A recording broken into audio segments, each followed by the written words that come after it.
Hello, on this episode, we're going to discuss buying a business with SBA financing. I'm going to walk you through some of the initial things you should do as you're looking at different businesses out there. Because many people call me and they're a little bit lost. So I'm creating more content around the acquisition process.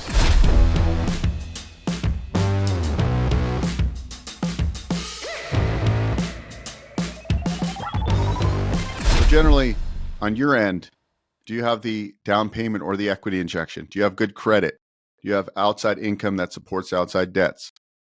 Okay, starting there. Now, on the business side, the business you're buying, SBA underwrites off of the tax return. So we're not going to look at the P&Ls. We will look at the year to date, but we want 3 years of tax returns. So right now you'd need to get 2021, 22, 23, year-to-date profit and loss, and a balance sheet from the seller, from the selling business. And then from you, generally 3 years of personal tax returns if you own any other businesses, 3 years of business tax returns, a debt schedule, personal financial statement, which is Form 413, a resume. That's really the starting point to get pre-qualified. So what I do as an SBA loan broker is I work with many different banks, credit unions, and non-bank SBA lenders. So what I do is I help you navigate the waters to figure out which lender is going to provide the best terms, the most proceeds, the most favorable deal. But generally, a lot of people get stuck on this part. They're like, well, I want to buy a business. What do I do? I think the critical part is, does the business tax returns provide enough cash flow to support the new SBA loan proceeds, the new loan amount, right? That's where we start. Obviously, if you know you got good credit, you have outside income, no past derogs that might affect the crediting decision. Now, loan amounts over $500,000, SBA guidelines require that if there's a collateral shortfall, so if you're not buying real estate, there's always going to be some sort of collateral shortfall, that they need to look for additional collateral. So be aware of that. So if you own a primary residence or rental properties, and the loan amounts over $500,000, they would look to put a second or first lien on those properties if they're not encumbered. So just knowing that going in, if loan amounts are under $500,000, that's not required. So just keep that in mind. The other thing is, if there's a business with real estate, generally if the real estate makes up over 50%, over 51%, we can amortize the loan over 25, as opposed to just a normal business acquisition with no real estate. It's going to be a 10-year term with no prepayment penalty.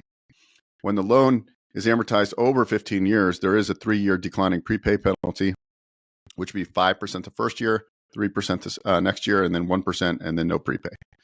So those are just things to keep in mind. That's really what we need to do. So, everybody wants to have a call and figure it out and this and that, but it's really, do you have good credit? Do you have outside income? And also, I would say if it's an industry that's a high-risk industry, such as restaurants, do you have restaurant experience? But usually on a business acquisition, we can get around most of that depending on your history. Startups are a little bit different scenario. So we can finance up to 90% of the total costs. You can even have the seller carry back a portion of that 10% down payment required. So they might be able to do a seller note for 5% of that equity injection needed. So then you'd only need to come in with 5%. Most lenders want to see a little bit of reserves after. On startups, they definitely want to see reserves, what we call post-close liquidity. That equity injection or down payment can come from an investor partner. They could own less than 20% of the new business. They don't need to be a guarantor. Anybody that owns more than 20% needs to be a guarantor on the deal. But that's generally it. It's not that complicated of a process. It's really, does the business cash flow?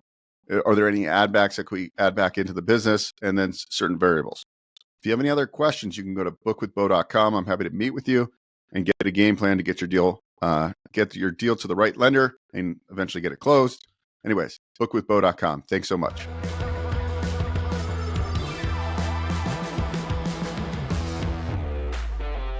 If you're looking to grow your business, I put together an ebook. It's all about utilizing virtual team members and AI together to 10x production. If you're looking to grow organically without having a massive team and massive overhead, this ebook's for you. It's free. You can go to bizscalingplaybook.com, get your copy. It's got all the tools I use, some prompts, and much, much more. It's an evergreen book. We'll continue to add to it. Get your copy now before it's too late. Hey guys, Bo Eckstein here. If you enjoyed what you saw, please subscribe to this channel. We talk all things financing. I've been in the lending industry for over 20 years, and I'm happy to answer your questions and provide great content.